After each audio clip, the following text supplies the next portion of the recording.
नमस्कार, स्वागत है आप लोगों का। ये जो समुद्र का तट देख रहे हैं, ये राजा भगीरथ ने अपने पूर्वजों को मोक्ष की प्राप्ति दिलाई। ये वही स्थान है जहाँ पर विश्व से, पूरे भारत से श्रद्धालु आते हैं। ये आप देख सकते हैं, यहीं पर उन्होंने दिलाई थी। तो हम लोग भी यहाँ पर पूजा स्नान किए। पूजा स्नान करने के बाद ये रास्ते में जो भी वहाँ सागर मेले में ये आप लोगों को जो दिख रहा है, दोनों साइड रोड के ये आश्रम बने हुए हैं। वह आश्रम, दोनों तरफ आपको आश्रम दिखेंगे। यहाँ पर प्राइवेट होटल बहुत कम हैं। जो भी है यहाँ पर वह ट्रस्ट के माध्यम से संचालित किए जाते हैं। और यहाँ पर जो भी पर्यटक हैं या जो भी श्रद्धालु हैं, यहाँ पर आकर के रुक सकते हैं। बहुत सुंदर यहाँ पर ठहरने की व्यवस्था है। और इस धरा के बारे में कहा जाता है कि था जो ब्रह्मलोक में जितना जल, माया के द्वारा हरि ने हरण किया सब जल। ब्रह्मा के यहाँ हुआ हरि का आगमन, ब्रह्मा ने अतिथि की सुंदर। जब लाने गए ब्रह्माजल, जलहीन पात्र हुए देख विकल। इस तरीके से यहाँ पर बहुत सारी चीज़ें हैं जो कि हमारे पौराणिक कथाओं से रिलेटेड है। और ये जो आप सामने देख रहे हैं, वहाँ के स्थानीय लोगों की ये झुग्गी झोपड़ियाँ हैं जो यहाँ पर विद्यमान हैं। और जब सागर का ये मेला चलता है तो यहाँ पर इस सड़क पर एक कदम भी रखने की जगह नहीं होती है। पूरा का पूरा ये जो सागर आइलैंड है वो श्रद्धालुओं से भरा होता है। अभी नवंबर का लास्ट महीना, और यहाँ पर इस तरीके से सड़कें खाली सुनसान, और ये सारी व्यवस्थाएं यहाँ पर यहाँ के स्थानीय प्रशासन के द्वारा की जाती हैं। और आप यहाँ देख सकते हैं कि किस तरीके से बहुत कम पर्यटक यहाँ पर ऑफ सीजन में आते हैं। और यहाँ के स्थानीय लोग, यहाँ जो वाटर सप्लाई डिपार्टमेंट के द्वारा जो यहाँ पानी सप्लाई की जाती है, उसको यहाँ पर सहेजते हुए, तो इसी क्रम में आगे हम लोग चले हम और होटल चले जहाँ पर हम ठहरे हैं, रात्रि विश्राम किए हैं। एक वीडियो आप लोगों को इसका फर्स्ट पार्ट देखने को मिला होगा। वहाँ से फिर कपड़े वगैरह बदल के और फिर आज डाला चढ़ाने के लिए हम जाएंगे वहाँ कपिल मुनि आश्रम में। और वो सारी चीज़ें आपको बताएंगे, कहाँ से आप डाला लें, कहाँ से चढ़ाएं, किस तरीके से आप जाएं। और ये सारी चीज़ों को मैं एक एक करके आप लोगों को दिखाऊंगा। देखिए यहाँ पर एक खूबसूरत, बहुत ही सुंदर ये आश्रम, जहाँ पर बहुत कम पैसे में रात्रि विश्राम यहाँ श्रद्धालु कर सकते हैं। ये चाहे वह गवर्नमेंट के द्वारा बनाया गया हो विश्राम स्थल हो, या किसी एनजीओ के द्वारा बनाया गया विश्राम स्थल हो, या बहुत सारे ऐसे ट्रस्ट हैं जैसे भारत सेवा आश्रम है। इस तरीके के न जाने कितने यहाँ पर हजार आश्रम और ट्रस्ट यहाँ पर अपना काम करते हैं और श्रद्धालु लोगों की सेवा भगत करते रहते हैं। ये पूरी की पूरी सड़क आप देख रहे हैं। ये होटल से हम लोग निकल करके और हम लोग मंदिर के सामने ही हैं और अब जा रहे हैं डाला लेने। देखिए इस दुकान से हम लोगों ने यहाँ पर डाला, 100 रुपये का ये डाला मिल रहा है। ठीक है, इसके अंदर सिंदूर है, थोड़े प्रसाद हैं जिसे हम लोग नकुलदाना कहते हैं। इस तरीके से इसको आप यहाँ से लें और इसे ले जा करके मंदिर में। चलिए आ गए मंदिर हम, और दिखाऊं आप लोगों को लाइव, तो इसलिए मैंने एक सेल्फी मोड में अपने कैमरे को किया और ये दिखाने का प्रयास कर रहा हूँ कि किस तरीके से प्रसाद को चढ़ाया जाता है कपिल मुनि के सामने। और हम लोग मेन टेम्पल में हम हैं और यहाँ पर मैं इस प्रसाद को चढ़ाऊँगा और फिर वहाँ से प्रसाद लूँगा और फिर आगे आप लोगों को दिखाऊँगा। ये मैं भी अपने क्रम का इंतज़ार करते हुए मेरा भी प्रसाद गया और भगवान के चरणों में समर्पित हुआ। ये कपिल मुनि का आश्रम, बगल में माँ गंगा और बगल में सागर मुनि, यानी कि जो सागर ऋषि थे या सागर जो राजा थे, उनका तीनों लोगों का यहाँ पर इस मंदिर में मूर्ति लगी हुई है। ये आप देख सकते हैं कपिल मुनि जी हैं और मैं भी अपने प्रसाद लेने के इंतज़ार में, वहाँ पर जो प्रसाद आप चढ़ाते हैं उसमें से कुछ न कुछ ये लोग पंडित जी लोग रख लेते हैं और फिर उसी को मिक्स करके और उस प्रसाद को फिर वितरण किया जाता है। तो वही मिक्स प्रसाद का मैं वेट कर रहा हूँ कि मुझे भी मिले, जिसे मूल प्रसाद के रूप में जाना जाता है। तो मैं उस प्रसाद को लिया और अपने माथे पर उसे लगाया, क्योंकि ये एक ऐसा पवित्र जगह, पवित्र स्थान कि यहाँ कुछ मिसिंग करने की ज़रूरत ही नहीं। एकदम मतलब हर एक पल को जीना, हर एक क्षण को जीना यहाँ पर ये साबित करता है कि हमारी जो धरोहरें हैं, हमारी जो संस्कृति है, हमारी जो सभ्यताएं हैं, हमारे जो पुराने मूल्य हैं, वो वाकई काबिल तारीफ़ हैं। और भगवान बहुत ही उनकी कृपा है कि इस स्थान पर आकर के और इस तरीके से बहुत ही सुरम्य तरीके से भगवान का दर्शन हुआ। मंदिर के बाहर निकले जहाँ पर हमारे महादेव हैं, उनका शिवलिंग है, नंदी बाबा हैं। वहाँ पर ये प्रसाद में जो अलता होता है उस अलते को चढ़ाया जाता है और एक चुंदरी भी होता है प्रसाद में, उस चुंदरी को यहाँ पर रख करके और जो भी अपनी मान्यताएं हैं, मन्नतें हैं, अपने जो विचार हैं, उनको यहाँ पर मन में दोहराया जाता है, प्रकट नहीं किया जाता है। और हम लोग पूजा अर्चना बहुत अच्छे तरीके से कर लिए, मंदिर देख लिए और यहाँ से बखूबी हम लोग अब लौट रहे हैं होटल की तरफ। तो ये रास्ते की एक झलक, मेरी गाड़ी चल रही है, मैं वीडियो को शूट कर रहा हूँ और दोनों तरफ का आपको नज़ारा दिखाते चलूँ। अभी हम चलेंगे जहाँ पर हम रात्रि विश्राम किए थे वहाँ, फिर वहाँ से कुचबेड़िया के लिए रवाना होंगे। कुचबेड़िया से फिर वही जलपथ होकर के लॉट नंबर 8 तक का ये सफ़र चलेगा और मैं आप लोगों को रास्ते में और भी बहुत सारी इंटरेस्टिंग चीज़ें जो हमारी ट्रेडिशनल चीज़ें हैं उन्हें मैं कवर करते हुए चलूँगा। तो वीडियो में बने रहिए, वीडियो को पूरा देखिए। चैनल पर अगर आप नए हैं तो चैनल को सब्सक्राइब कर लीजिए, बेल आइकन को प्रेस कर लीजिए, ताकि जो भी मैं वीडियो अपलोड करूं उसका नोटिफिकेशन आपके पास सबसे पहले पहुंचे और आप उसका आनंद ले सकें। ये एक मेन बाज़ार जहां पर हम लोग पहुंच चुके और काफ़ी सारा डेवलपमेंट का काम हो रहा है यहाँ पर। पहले तो बुनियादी सुख सुविधाएँ वाकई बहुत कम थी या न के बराबर थी, लेकिन आज के डेट में इस आइलैंड पर बहुत सारे डेवलपमेंट हुए हैं। यहाँ पर इलेक्ट्रिसिटी आई है, यहाँ की सड़कें अच्छी हुई हैं, यहाँ बहुत सारी ऐसी चीज़ें हैं जो पहले नहीं थी, आज हुई हैं। यात्रियों को परेशानी कम हो रही है। ये एक्चुअल में एक तरीके से बोलिए तो गंगा सागर का ये स्क्वायर एरिया है और ये एक बहुत बड़ा यहाँ पर ग्राउंड है जहाँ पर पार्किंग की व्यवस्था है, एक वॉच टावर है। और मैं आप लोगों को इधर दिखाऊं, ये एक एंट्री गेट के जैसा लग रहा है। ये एक्चुअल में यहाँ का एक तरीके से मेन जगह या मेन एंट्री पॉइंट कहिए, ये है यहाँ, ये आप लोगों को यहाँ दिखेगा। और रास्ते में मैं एक ट्रेडिशनल यहाँ पर लोग गुड़ बना रहे हैं, खजूर का गुड़, जो खजूर के पेड़ से रस निकलता है, उसी रस को यहाँ पर गर्म करके उसे गुड़ बनाया जाता है।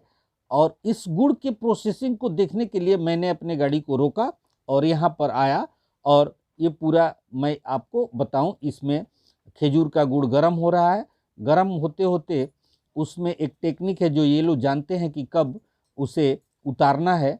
और मैं रिक्वेस्ट किया कि अगर आपके पास कोई बना हुआ अगर गुड़ है तो उसे दिखाइए। तो इन लोगों ने काफ़ी कोऑपरेट किया और इन लोगों ने दिखाया मुझे, जो मैं आप लोगों को दिखा रहा हूं कि ये जो वहाँ के स्थानीय लोग हैं जो अपने जीविकोपार्जन के लिए, ये चूँकि सीजनल प्रोडक्ट है और ये काफ़ी पौष्टिक होता है। देखिए ये लेडी दिखा रही हैं, ये एक्चुअल में लिक्विड फॉर्म में है, जिसे हम लोग यूपी बिहार में राब के नाम से जानते हैं। तो हम लोगों के यहाँ तो गन्ने से जो रस बनाया जाता है, उससे जो गुड़ बनाया जाता है, उसका ये फर्स्ट स्टेज होता है। तो यहाँ पर मैंने कुछ इन लोगों से ख़रीदा भी, और कि भाई इसको ठंड के सीज़न में ये काफ़ी एक तरीके से एंटीबायोटिक का काम करता है। गले में किसी भी प्रकार की कफ, खांसी या बहुत सारी चीज़ें हैं, इसमें मिनरल्स मिले होते हैं और ये वाकई विटामिन से भरा होता है। इसीलिए ये सीज़न में इन सारी चीज़ों को खाना चाहिए अगर आपको मिले तो। स्मेल काफ़ी अच्छा और देखने में कलर भी और टेस्ट भी अच्छा। तो टेस्ट भी किया गया इसे, और तब जा कर के इसे इन लोगों से परचेज किया गया। क्रम में ही कुछ बेड़िया हम लोग आ गए, और यही कुछ बेड़िया है जो लॉट नंबर 8 से यानी काकद्वीप से जब आप जलपथ से आते हैं तो यही कुछ बेड़िया है। यहाँ से 30 किलोमीटर जो सागर कपिल मुनि का जो आश्रम है वो है। तो ये भारत सेवा आश्रम के मुनि, उनका ये यहाँ पर स्टेचू लगा हुआ है। और ये देखिए शानदार गेट, ये आपका स्वागत कर रहा है सागर आइलैंड पर, यानी कि जो सागर द्वीप है उस पर ये जो है यहाँ पर आपको वेलकम है, स्वागत है। और यहाँ से अब तो लौटने का क्रम है, तो आते समय तो मुझे समय नहीं मिला कि इन सारी चीज़ों को, ये रास्ता सीधे चला जाएगा गंगा सागर की तरफ। यहाँ से आपको बहुत सारे बसेज मिलेंगी, छोटी बड़ी गाड़ियाँ मिलेंगी, जिससे आप ले करके और सागर जा सकते हैं या जिस गंगा सागर के तट तक जा सकते हैं। यहाँ पर स्थानीय लोग जो है अपने दुकान वगैरह लगाए हुए हैं। यहाँ पर बहुत सारी गाड़ियाँ हैं, आपको प्राइवेट गाड़ी जो है मिल जाएंगी, आपको यहाँ पर बसें भी मिलेंगी, छोटी बड़ी सारी गाड़ियाँ यहाँ पर मौजूद हैं। जैसा आप का जेब है वैसे ही आप यहाँ से सुख सुविधाएँ ले सकते हैं। चलिए आगे आप लोगों को और दिखाऊं मैं कि इस भागीरथी नदी के किनारे, इस नदी का नाम भागीरथी भगीरथ के नाम से पड़ा, जिन्होंने अथक प्रयास करके गंगा को इस मृत्यु लोक में लाया, यानी धरातल पर लाया, तो उनके नाम से इस नदी का नाम भागीरथी पड़ा। और ये विशाल पाट, यानी कि एक किनारे से दूसरे किनारे इस नदी के दिखते नहीं है, इतना बड़ा यहाँ, चूँकि ये सागर में मिलने जा रही है, तो सागर में जब नदी मिलती है तो वो काफ़ी चौड़ी हो जाती है। ये देखिए कुछ बेड़िया जल फेरी या फेरी जो, जिससे कि अभी हमारी गाड़ी आई नहीं हुई है, यानी कि जो नाव है, बोट है, वो आई नहीं है। तो थोड़ा सा इधर साइड वाइड घूम लेते हैं, देख लेते हैं कहाँ पर क्या चीज़ है, नहीं है। तो आइए आगे की तरफ बढ़ते हैं और आप लोगों को दिखाते हैं। यहाँ भी एक तरीके से कॉमर्शियल एक घाट है, जहाँ पर कि इस आइलैंड में राशन, साग सब्जी या जो भी चीज़ें हैं, चाहे औषधि हो या कुछ भी हो, इस जलपथ से ही आता है। यहाँ पर देखिए बड़े अक्षरों में गंगा सागर लिखा हुआ है।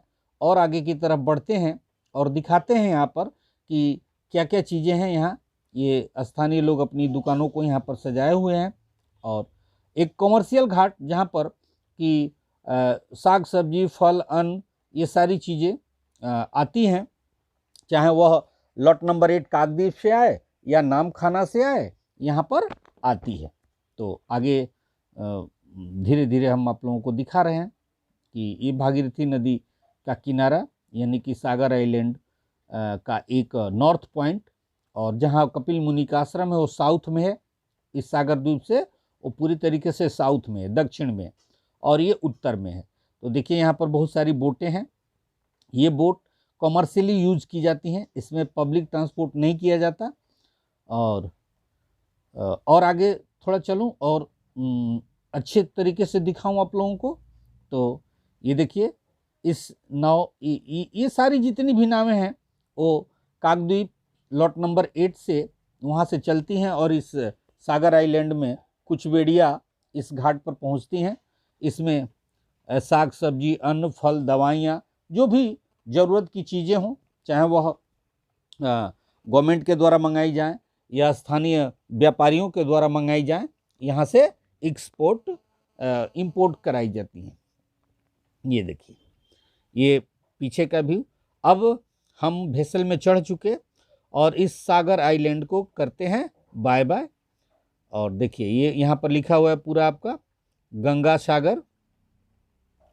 अभी भी लोग आ रहे हैं, हमारी जो नाव है वो वहाँ पर खड़ी है, कुछ ही पलों में रवाना देंगे और ये हम लोग आगे की तरफ बढ़ रहे हैं। देखिए हमारी नाव जेठी को छोड़ करके और धीरे धीरे गहरे नदी की तरफ बढ़ रही है। और एक और इंटरेस्टिंग चीज़ है, आप लोगों को मैं दिखाऊंगा इस वीडियो के लास्ट में, उसे मिसिंग नहीं कीजिए आप देखिए आप लोग, ये हमारे बोट के अंदर का नज़ारा, खचाखच यात्रियों से भरी हुई ये फेरी, एक व्यक्ति की टिकट 9 रुपये। और सुनने में आया कि जब सागर मेला या इस गंगा सागर में जब तीर्थयात्री आते हैं उस समय इसकी कीमत बढ़ा दी जाती है, जो फेरी का जो प्राइस है वो बढ़ जाता है। अब कितना बढ़ता है ये तो मुझे आइडिया नहीं, लेकिन अभी 9 रुपये पर हेड है, एक टिकट 9 रुपये। ये छोटी बड़ी नावें यहाँ पर लगी हुई हैं। इस कुचबेड़िया को छोड़ करके, गंगा सागर आइलैंड को छोड़ करके अब अपने गंतव्य की तरफ लौटते समय ये देखिए गहरे नदी में इस तरीके से पिलर डाल करके उसके ऊपर टावर बना करके उसके ऊपर इलेक्ट्रिक सप्लाई इस सागर आइलैंड के लिए स्पेशली ये व्यवस्था की गई है। पहले सुनने में आता था कि यहाँ पर बिजली भी नहीं थी, तो उस समय जो लोग आते होंगे उनके साथ कितनी चुनौतियाँ होती होंगी। और इस तरीके की स्पीड बोट या बड़ी बड़ी वेसल या डीजल इंजन से चलने वाली नौकाएं नहीं थी, सारी की सारी मैनुअल थी, तब की क्या स्थिति होती होगी। इसीलिए लोग इस एक कहावत को दोहराते हैं कि सारे तीर्थ बार बार और गंगा सागर एक बार, क्योंकि यहाँ पर अपार कष्ट होता होगा उस समय। अभी भी इतनी सुख सुविधा होने के बावजूद भी कठिनाइयाँ चुनौतियाँ मौजूद हैं। ये देखिए एक शानदार चीज़ आप लोगों को दिखाऊं, ये बालू निकालने की एक मशीन है। यहाँ जब ये लॉट नंबर 8 यानी कि जो काकद्वीप के साइड में हम लोग आ चुके हैं, यहाँ पर कम से कम 6 से 7 घंटे जो है वेसल बंद रहती है। क्यों? क्योंकि भाटा हो जाता है। जब भाटा होगा तब यहाँ पर नौका की जो पेदी है वो ज़मीन से जाकर टकरा जाती है, तो वहाँ पर जो भी बालू गाद बजरी या मिट्टी जमा है उसे ये मशीन निकाल करके और किनारे की तरफ ले जा करके फेंक रही है। और मैं नज़दीक से आप लोगों को इस मशीन को दिखाऊं, और ऐसी 3-4 मशीनें यहाँ पर काम कर रही हैं। देखिए ये पाइप लगा हुआ है, इस पाइप के माध्यम से ये मशीन यहाँ से बालू निकाल करके और किनारे की तरफ फेंक रही है, जहाँ से यहाँ की भाटा के समय भी ये गहरा हो जाए, डीप हो जाए और जो वेसल है वो कंटिन्यू रहे, चलता रहे। तो इसी क्रम में हमारी भी नौका इससे काफ़ी नज़दीक आई, तो मैंने इस चीज़ को शूट किया और आप लोगों को बताने का ये प्रयास किया कि ये सागर मेला के ही कारण ये सारी चीज़ें हो रही हैं। देखिए यहाँ पर ये अंदर के तरफ जो वायर दिख रहे हैं आपको, इसके अंदर वो कटिंग टूल है और जो रोटेट होते रहता है और वहाँ की मिट्टी को, बालू को वो काटता है और पाइप के माध्यम से ये सारा एक जगह जाके डिपॉजिट हो रहा है। देखिए ये अंदर जो वायर अंदर के तरफ जो पानी में है, यहाँ पर ये मशीन कंटिन्यू काम कर रही है, ये भी वर्किंग स्टेज में है। तो वीडियो कैसा लगा, ये गंगा सागर का ट्रिप आप लोगों को कैसा लगा, कमेंट करके ज़रूर बताइएगा। तो इस वीडियो में इतना ही, फिर मिलेंगे किसी नए वीडियो में किसी नए टॉपिक के साथ। तब तक के लिए धन्यवाद।